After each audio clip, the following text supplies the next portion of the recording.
That's what I'm talking about today. And we can do that. We have the choice. As a matter of fact, like I just said, the technology is here.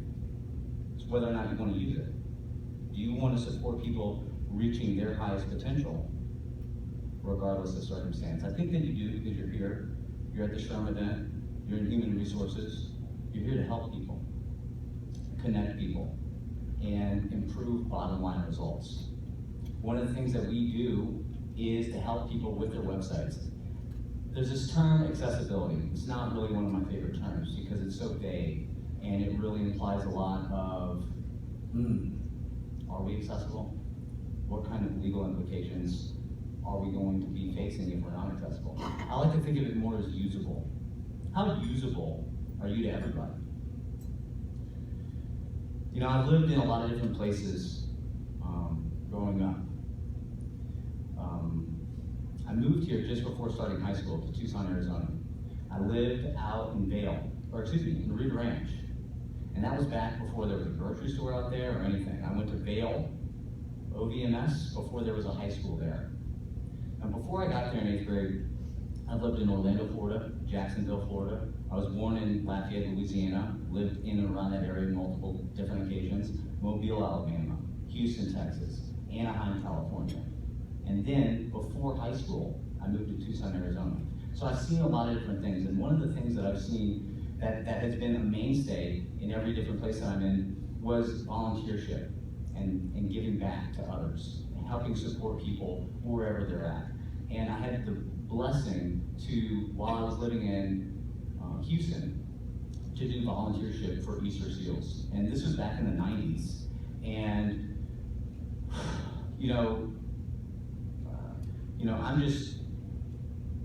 I'm trying to help these people achieve their highest potential regardless of circumstance. And one of the ways that we would do that in the 90s is that we would bring these ramps along with us, a lot of people in chairs, right? And we would go to these locations because here we are, we're ready to do this, but we can't get into the door. We can't get into the door. And so that's why we brought these ramps. We brought the ramps along with us so we can get into the door. And a lot of the people that are trying to get into your doors that have disabilities, they've got those ramps with them. And unfortunately, a lot of times those ramps just aren't tall enough. They're just not tall enough to get up that curb and walk through that door or roll through that door. The people that are coming to your guys' websites today, they have the technology underneath their belt. They have the training to be effective, right? But it takes two to tango. Even if they do have the ramp to try and get up that curb, if that curb's not high enough, if you're not meeting them halfway by making sure that your website is usable, that your job application process is usable, and even more importantly, that you are really considering about using someone's assets and someone's potential when you're sitting across the table with them in the hiring process, right? So, I'm interviewed a lot, and I do a lot of consultant work, and a lot of people ask me to share with their audience the story that really kind of changed my life. And it wasn't that, I lost my sight in this really crucial moment in my life when I finally realized, like, if I'm going to make something of myself, if I'm going to be this incredible human being that I intend to be, then I'm going to have to do something with myself. And I was really impacted by 9/11. And so I was going to enlist in the military and serve my country. I thought, what a great way to build discipline, leadership, maturity. All the stepping stones that I need to climb my ladder of success. And that's when I had my accident. And there was a lot of medical complications along with that. I mean, just losing my sight was one of them, but I mean, it wasn't even really the biggest concern at the time because I had this infection that was on my brain and it was killing me. And I had another infection inside my sinus cavity that was eating my eye from the inside out. And I've been through a lot of pain, but that pain is the most intense pain that I've ever been through in my entire life. It's the kind of pain that I wish no one else experiences. And I hope that technology can make it so that no one does experience that, and it's coming. But the funny thing about your brain is even when an infection is on top of it, eating it, literally consuming your brain and killing it. You can't feel it. You don't feel that. But what you do feel is waking up in ICU with 50 staples across your forehead after the 4th time. And you do feel your neurobrain surgeon coming in and telling you that we've got to go back in because it wasn't successful again. And when I'm at home, this one day, my mom's cooking me chicken quesadillas. I had a quesadilla earlier today, that's how much I love them. My mom's cooking me quesadillas, and my dad comes around the corner, and he sees me kind of like Skeletor. I don't know if anybody remembers Skeletor. So, you know, I'm an athletic guy, right? I was about this physique when I was in my accident. I'm about 175 pounds right now. And at that time, when I'm sitting in the kitchen, I'm less than 130. I can barely hold myself up. I literally look like Skeletor. And my dad would always say, chin up. And so I would sit up for a few moments until my muscles got fatigued, and then I would, curl back over. And this time I didn't move. And he knew something was wrong. So he came over and he sat down and put his hand on my knee. And he said, Tanner, what's wrong? What can I do to help you? I said, Dad, there's nothing you can do. I'm blind. Dad, I'm blind. My life is over. My life is meaningless. Dad, my life is worthless. Everything was building up this time. I'm severely anxious that I'm going to die. I'm massively depressed because I'm blind and the doctors are telling me that that's going to be for the rest of my life. The moment that I decide to make something of myself, the rug of my life is pulled out from under me. And he said, Tanner, you know what? That is not the attitude that you need to have. Tanner, I know it's difficult right now, but you could be blind and you could be in a wheelchair. As a matter of fact, you should be, because I broke my back in that accident. Tanner, you could be blind in a wheelchair, and mentally, you should be a vegetable. Tanner, you should be dead. And let me sit on that. Let me marinate on that thought for a moment. And he said, Tanner, I know it's tough right now, and it's always going to be tough. But it could always be worse. It could always be worse. And that was the moment where my life started to transition, and I looked inside myself. And it's so funny that I had to lose my sight to actually look inside myself. And I want you guys to look inside yourself today when you're hearing me say this. I want you guys to look inside yourself and see if you're willing to stand up and support the huge amount of people that are disabled who want to come and work for you. There's a ripple effect to that, and I'll come back to that in a moment. I want you guys to experience that ripple effect throughout your organizations, and I want it to stem from HR because that's where it's going to stem from. So I started to realize that I still have in my mind. I'm so grateful. This tree propelled through my face. You could literally see my brain. It was exposed to the air. And I'm alive. And I can have this conversation. I can communicate to you guys how I'm feeling, what I'm thinking. I have my hands and I have my feet. And thereby I have a choice. I can move forward and create something of my life, regardless of the circumstance that I find myself. Or I can sit in the corner for the rest of my life. And when my parents die, I'll continue sitting in the corner. So, there's another story of this young man who was disabled, and he went to work. It was the first time he got to work. It was the first time he really felt like someone gave him an opportunity.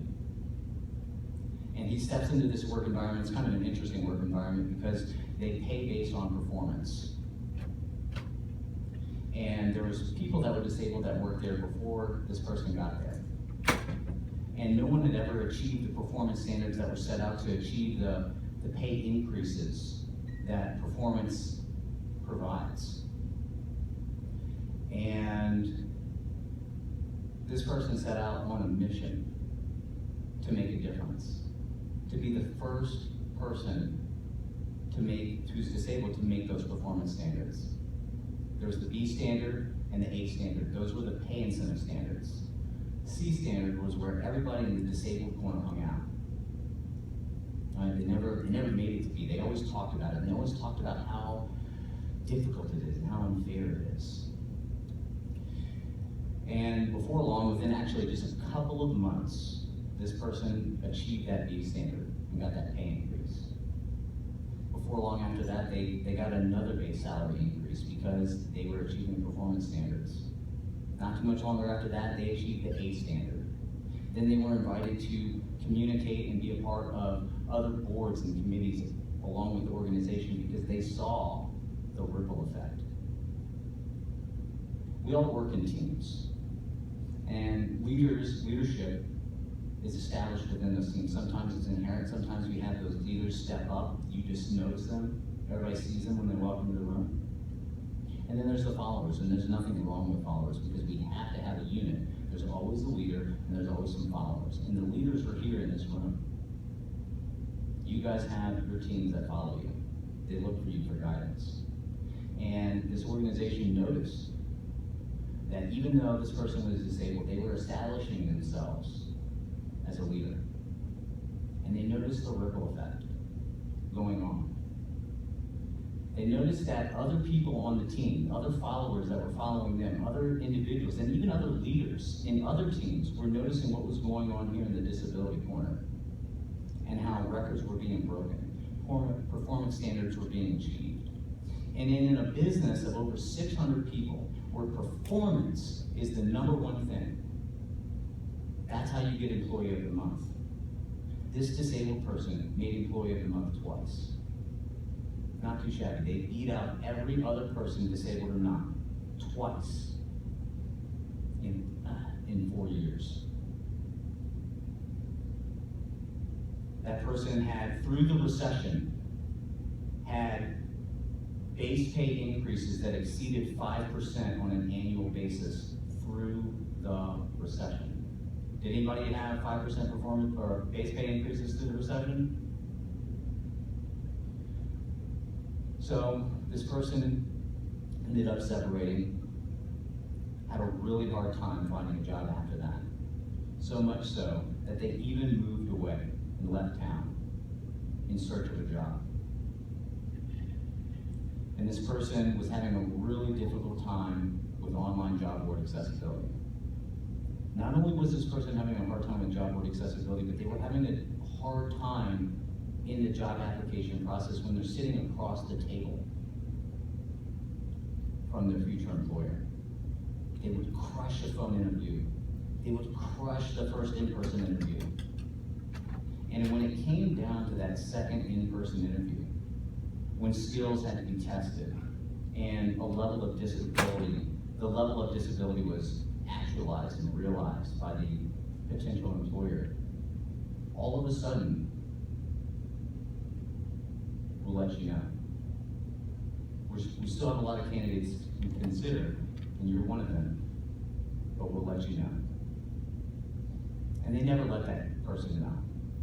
They never let them know. This is a college graduate.